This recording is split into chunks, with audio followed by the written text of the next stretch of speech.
Welcome to the Tech Egg. Don't get scrambled. Enjoy the video.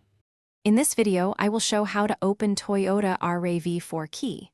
Start by locating the release button on your key fob and slide the cover to reveal the physical key blade.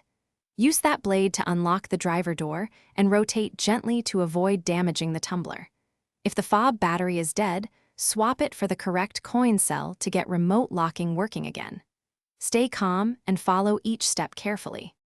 When remote access fails, manual entry is simple and safe. First, remove the key blade from your fob by pressing the release and sliding the cover. Insert the blade into the driver door lock and turn gently until the door unlatches. Avoid forcing the key to prevent internal damage. Use a small amount of lock lubricant if the mechanism feels stiff, then reinsert and turn smoothly for reliable operation. Replacing the fob battery is a quick fix you can do at home.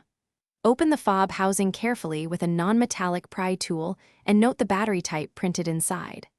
Swap in the new coin cell, paying attention to polarity, and test lock, unlock, and panic buttons before snapping the housing closed. If functions fail, reseat the battery or clean the contacts with a soft cloth to ensure good connection. Thanks for watching. Consider subscribing if I helped unscramble your problems.